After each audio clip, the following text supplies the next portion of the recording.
Falcons fans, welcome into Falcons Today. I'm back. We are back together. So happy to be on this show for you guys because we got an awesome one coming up. We're going to give you a little bit of OTA takeaways for all of the teams in the NFC South because it's not only Atlanta who's going through some practices currently.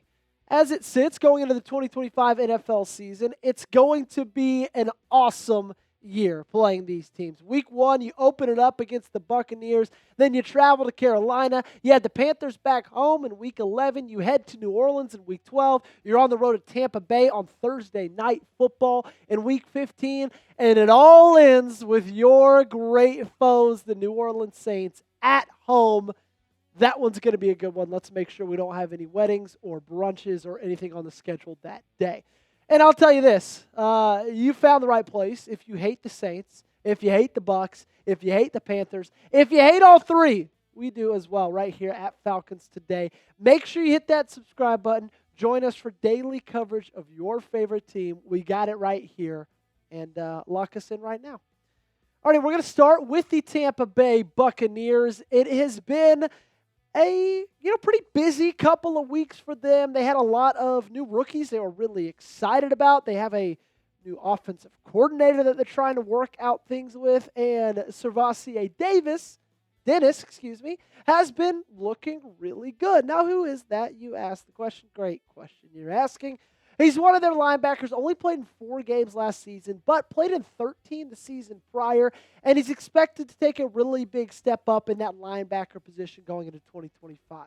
This is coming up from Buccaneers comms. The player that impressed was Voss.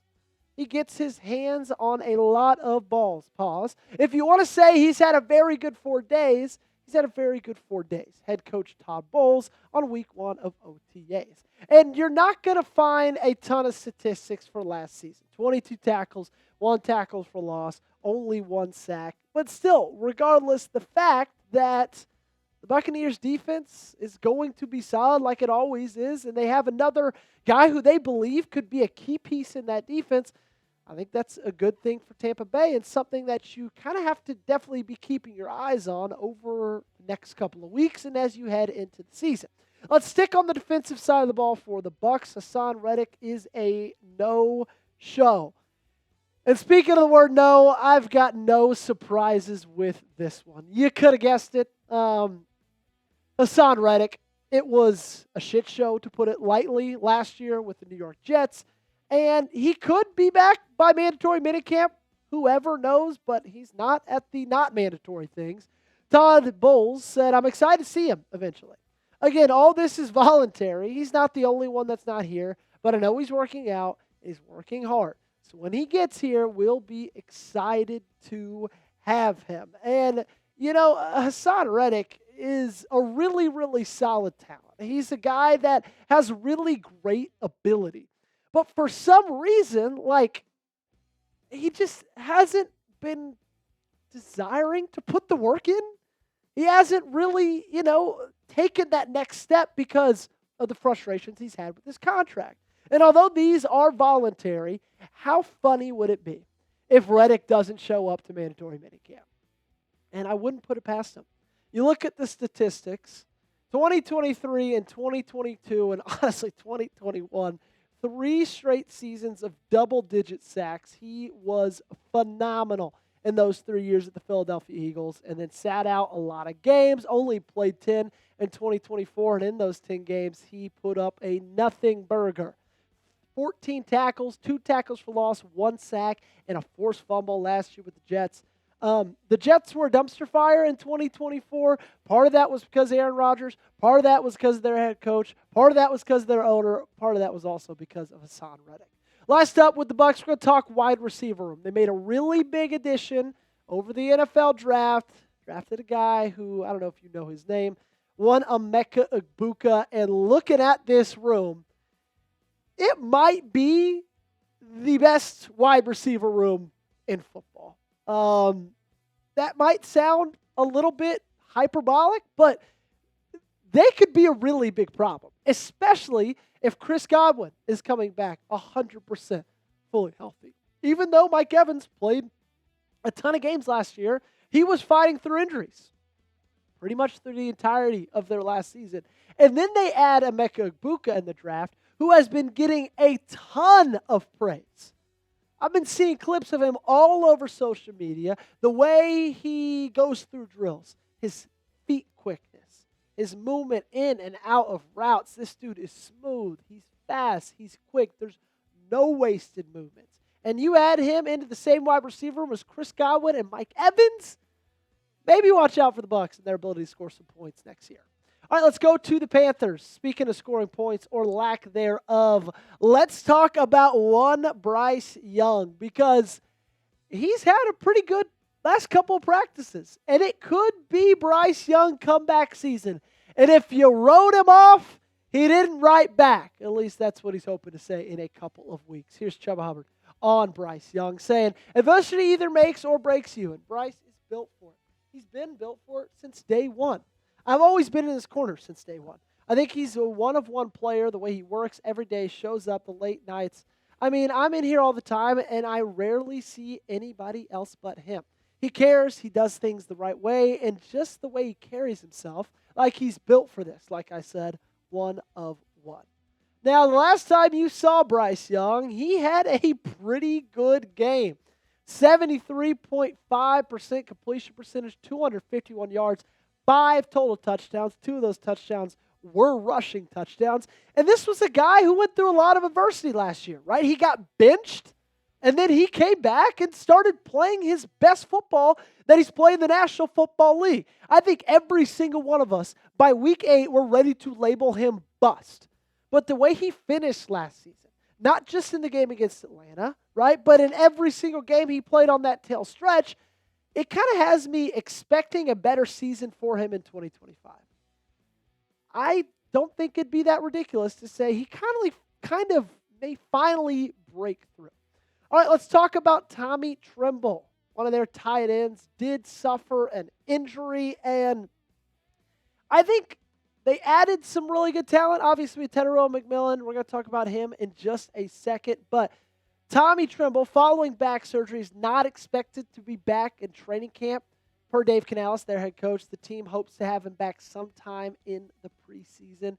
This could be a big loss for Carolina, because when you have a guy like Bryce Young that's trying to break through that ceiling, that's trying to take that next step and be that player that they drafted him to be, but he has yet to be yet, you're going to want all the weapons you can get.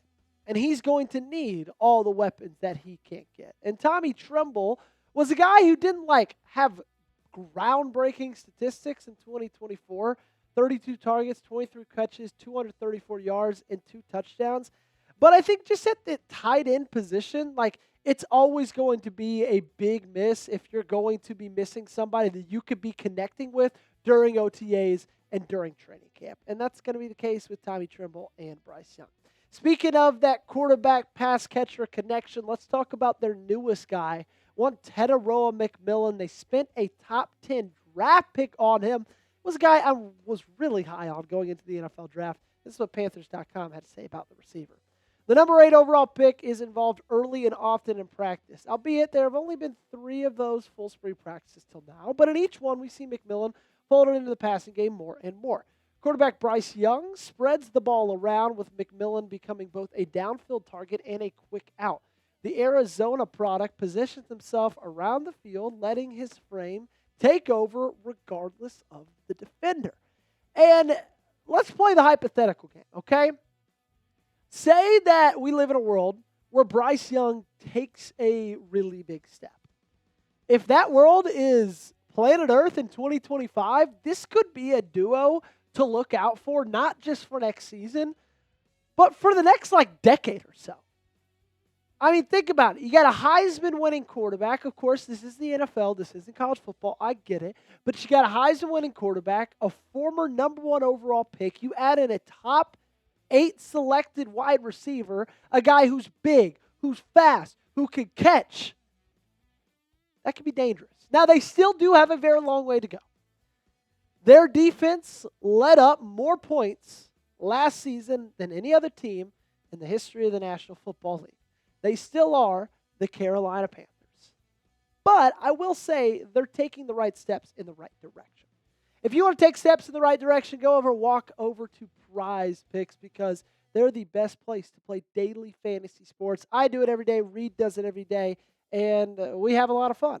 And let's be honest. I got to start with this question. Do you guys think you know ball? Well, there's only one series left in the playoffs, and the championship is officially on the line. That means time is running out for you to put your final takes to the test on Prize Picks, the best place to cash in on your favorite sports. Take your picks of more or less for your shot to win up to 2,000 times your cash today. Sign up today, get $50 instantly when you play $5. You don't even need to win to receive the $50 bonus. It's guaranteed. Prize Picks is the best place to get real money sports action, so join over 10 million users and sign up today. Prize Picks invented the flex play, which means you can cash out if your lineup isn't perfect. You can double your money even if your picks don't hit. Let's talk about discounts, because that's the great thing about Prize Picks as well. They are offering a finals discount of Tyrese Halliburton, 13.5 points. You get to pick more. You get to pick less. But if you know anything about basketball, and if you're excited about the finals tonight, about the championship, means you know a little bit about basketball, Tyrese Halliburton can play. Tyrese Halliburton can score. So 13.5 points, you better jump on it while you can. Download the Prize Picks app today. Use code CLNS. Get $50 instantly when you play $5. That's code CLNS on Prize Picks to get $50 instantly when you play just $5. You don't even need to win to receive the $50 bonus. It's guaranteed. The link to this promo is in the comments and description of today's video. Prize Picks, run your game. All right, let's move on to the dreaded, not so feared New Orleans Saints with their OTA takeaways so far. They've got a cute little thing over there they're liking to call a quarterback battle. Really, it's just like two 7-year-olds when you see fighting over a train toy. Like, it's embarrassing what they have over there in New Orleans. Tyler Shuck, their 27-year-old rookie, and Spencer Rattler, who, if he wasn't on a Netflix show 7 years ago, I don't think anybody would know his name. Let's be honest. This might be the worst quarterback room in the entirety of the National Football League. Now, maybe the Indianapolis Colts have something to say about that, but I think I'd take any of the Colts receivers over any of the Colts quarterbacks over Tyler Shuck or Spencer Rattler any day of the week. Now, those two guys, it will be an interesting thing to watch because nobody knows whose the job is. It could be Spencer Rattler. It could be Tyler Shuck's. They obviously spent a pretty hefty draft pick on Tyler Shuck. They think he has the ability to compete. But also, Spencer Rattler showed a tiny bit of promise in 2024. Now he's a year older. Now he's a year wiser. Now he's got a year more under his belt in that system with that team. But it is great news at the end of the day for the Falcons if this is the battle. I don't even have anything to compare it to. I'm trying to have a great hypothetical to give you, but it's almost like lesser of two evils. It's just lesser of two sucks. That's basically what they're going to select. A guy who doesn't suck, that's Chris Olave. He is staying in New Orleans. There's been a ton of trade rumors surrounding the former Ohio State wide receiver, and pretty much every team was getting in on it, right? Pittsburgh was. I heard a lot about them. Heard a ton about New England. Heard a ton about some other teams across the National Football League. And when he's healthy, that's been the only kicker to his game is his battle with concussions. He is a great receiver. Okay, I will give him that. I will give them that. If I have to say anything nice about the New Orleans Saints, I'm going to compliment Chris Olave and his ability to find the ball, track the ball, catch the ball, and do things with the ball after the catch. He's put up, last year he only played in 8 games, but the 2 years prior, back-to-back 1,000-yard seasons. And you got to realize who he's catching passes from when you see those 1,000-yard years. Doing that is really impressive. Doing that is really hard to do. And sure, he only got 400 yards last season. It's because he was dealing with concussions, again, last season as well. But if he's back, if he's healthy, if he's staying in New Orleans, that's a guy to keep your eye on. At the end of the day, the New Orleans Saints are still the New Orleans Saints. So that means I'm not going to be too worried about them, especially this year in 2025. My prediction, it might be a little mean, but 3 games they win, maybe, if they're lucky. You got to think who they're going to trot out there at quarterback. you got to think who they're going to have outside of that quarterback position. Now, running back is fine. Alvin Kamara, he's getting a little bit older. I'm never going to say anything bad about a Tennessee Volunteer. But, look at the wide receiver room. Outside of Chris Olave, do any of those guys invoke any type of fear? Tight end room, do any of those guys invoke any type of fear? This offense is one that is going to 100% have to rely solely on that defense to hold opponents to sub 20 every single game. Now, the defense isn't bad. They got Devon Godshaw from the New England Patriots. Brian Brzee, we'll see if he takes some steps. Obviously, Cameron Jordan's Cameron Jordan. Chase Young showed a little bit of promise last year for the Saints as well. They got a really good secondary. Kool-Aid McKinstry, Alante Taylor, another Tennessee Volunteer. I'm not going to say anything bad about him. Their linebackers could be a little bit better. Demario Davis, he's basically, he's going to apply for AARP any day. But, then you look at the safeties. You got Justin Reed from Kansas City. You still got Tyrann Mathieu. And so it's they have a pretty good defense, but their defense can't just be pretty good. It's got to be great. And because of that, I'm not really worried about the Saints at all. I think if you go position group by position group, Atlanta's is better at probably every single one except the defensive line. That's it. But you're better in the most important positions, which is quarterback, offensive line, this day and age, receiver. You have the better running back. You're just a better team. All right, we talked about the NFC South, all the rest of it. Let's round it out with some takeaways for your Atlanta Falcons. Number one, Michael Penix seems to be finding his confidence.